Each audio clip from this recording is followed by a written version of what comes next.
Milne's just starting a media conference in Hobart. Kevin Rudd's rush to the polls with his PNG proposition has increasingly unravelled. It is a cruel policy and it is a mess. Now we're seeing out of Papua New Guinea real concern about the unrest that it's going to cause in that country. We're talking about PNG, which is 156th on the index of development out of a possible 186 countries. Australia is number 2 on the index of development. How could anyone think it was reasonable for Australia to outsource the asylum seekers coming here to seek our protection? How could we think it was reasonable to be so cruel to send them to a country which is already struggling with poverty, which can't possibly guarantee their right to an education, to proper health care? And the international lawyers are now saying very clearly that it's a dubious legal proposition, because under the Convention, Australia is expected to provide not only a safe place for permanent residency, but that the rights of asylum seekers have to be guaranteed, and they can't be guaranteed in Papua New Guinea. It's very clear that a number of people in the Labor Party are horrified by what Kevin Rudd has done, and I notice here in Tasmania the Attorney-General and also Minister for Economic Development have come out and said that this is a bad policy. And increasingly I think we're going to see unrest, because it just goes to the heart of what sort of country we are. You know, we are better than this as a nation. We can look after the most vulnerable people, people who are seeking our asylum in our country. And we take less than half of 1% of the world's refugees. And refugees are generated whenever there is conflict. People will run away. And we just look at the crisis in Syria at the moment, the unrest in Egypt, not to mention, of course, the ongoing stream of people out of Afghanistan and Pakistan and Sri Lanka, as well as Iran. We are talking about unrest, real persecution, people needing our protection, and cruelty is not the way to go. Cruelty is something that now the Coalition and the Labor Party think is okay, but it's not going to be okay. It is an election fix, that's all, and it will unravel before the election. It's only taken a weekend and it's seriously unravelling. As to the government's advertising campaign, it did not get the approval of the committee that's been set up to look at the costs of advertising of political advertisements, which are essentially government advertisements, but the politics are very clear. The rules are also very clear. It says that if you are going to go ahead with an advertising campaign that has not been approved by the committee, then the exemption has to be sought on the basis of it being a national emergency. Well, I'd like the government to release immediately the advice it has got, the advice it has given to this committee, and make it public now as to why suddenly this is a national emergency. Labor's electoral fortunes in the polls are not a national emergency. So let's hear why we've got taxpayers' money being spent and why they won't refer it to the committee immediately to explain why this is a national emergency and exempts them from the normal assessment processes. At the same time, the Local Government Association is now putting ads in the papers about the referendum on recognising local government in the Constitution. It was passed by the Parliament. There's an expectation that it will go ahead at the same time as the federal election. But the new Minister, Catherine King, caused some confusion by saying, well, perhaps you could have it later, depending on the dates. Anthony Albanese also made remarks about September the 14th being the earliest date if you were to take into account the Electoral Commission's requirements with regard to pre-poll polling. And so the question here is, when is the government going to give some certainty about the local government referendum before any more money is spent on these advertisements with such a lack of clarity about the election date? Thank you. Won't we help Papua New Guinea improve its situation by providing the aid that we're going to provide in return for the asylum seekers going there? I think all that Australia is going to do is cause considerable unrest in Papua New Guinea. Already there are large shanty towns around Port Moresby. People are saying, how is it when the government can't provide education and health care and housing for people living in PNG right now? How are they going to manage that with an influx of new residents? It's very clear we're talking about a really struggling, developing country on our doorstep. We already provide aid to PNG, and so we should.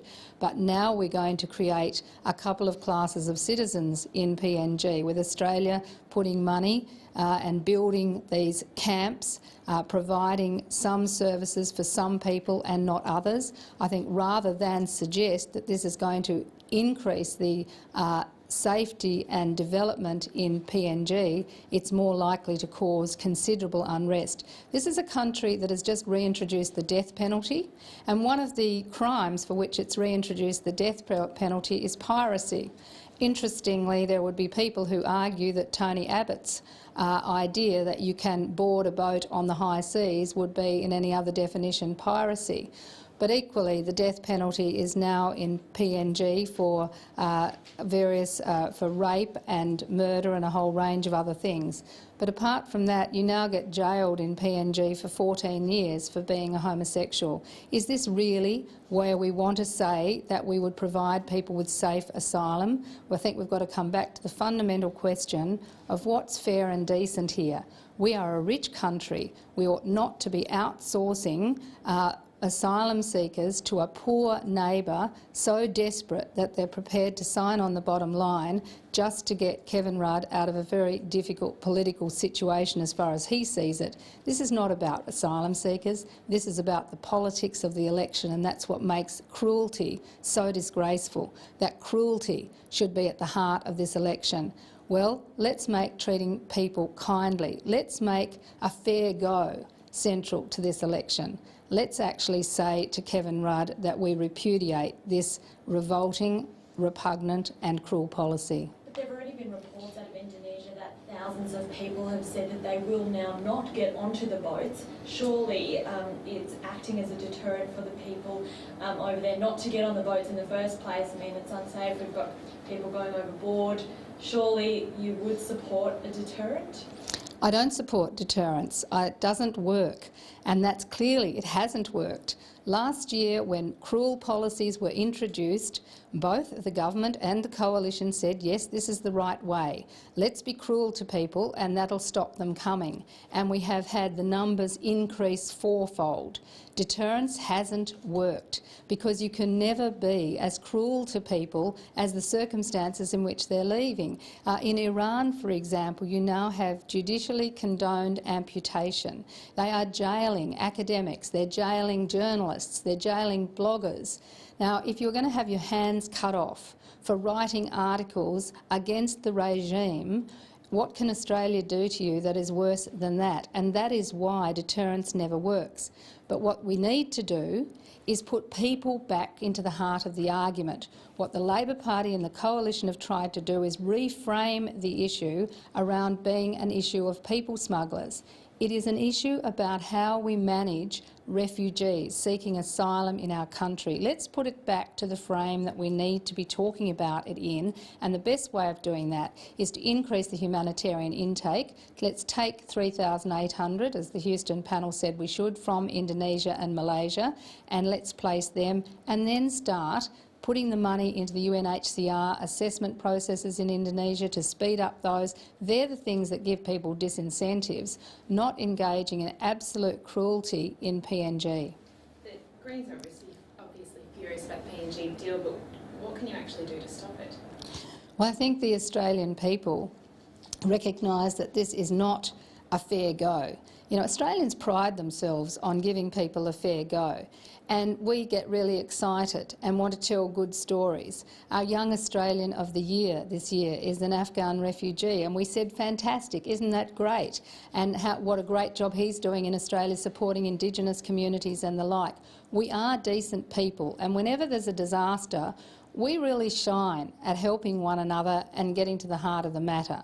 I think what will happen here is that the Australian people will say, OK, this is it. We're drawing a line under cruelty and deterrence, and I was really encouraged by the spontaneous rallies that occurred in capital cities around Australia this weekend, saying to Kevin Rudd and to Tony Abbott, this is the wrong way, go back. We do not want to dump people into PNG and make life more difficult in PNG for local people, as well as be cruel to people seeking asylum. Looking at those protests, though, the numbers of people were in the hundreds, not even the thousands. Does that say to you that perhaps there isn't quite as much outrage as you would have anticipated? Well, I was really pleased to see the number of people who turned out in capital cities, because there was no time to organise it. Kevin Rudd announced his policy at 5 o'clock or 4:30, around about that, on Friday afternoon, and by lunchtime on Saturday there were people in the streets. That wasn't well organised. It was a spontaneous reaction organised as best people can through social media and their networks. I'm really thinking that we will now see a well-organised campaign around Australia telling Kevin Rudd, wrong way, go back. And I think the same will be for the coalition. People have had enough of it. We are talking about people like you and I, people with children, people with families, people who are running away from terrible circumstances, and people who can make a fantastic contribution to this country if we let them. If you look at the contribution of refugees to Australia from the Second World War till now, you'll see they have made us a richer country, and richer in a cultural sense, richer in a community sense, and a more prosperous nation as well. Are you concerned about the people of the Torres Strait Islands? And also there have been reports of people travelling across the strait for medical treatment. Do you think that asylum seekers will have to do the same? Well, I think Campbell Newman will try and beat up border security as part of Tony Abbott's border security campaign.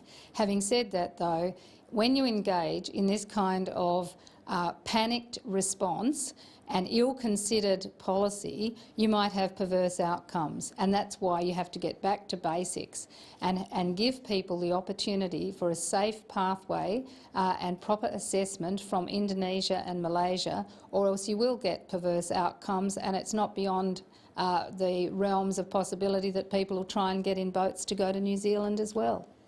OK, we'll leave that there. That was the Greens leader Christine Milne. That was live from Hobart, expressing concern once again about the government's asylum seeker policy changes announced on Friday. Any asylum seekers coming to Australia by boat would be sent to detention centres in PNG and settled there. Christine Milne is saying PNG cannot guarantee that those asylum seekers have rights to education and proper health.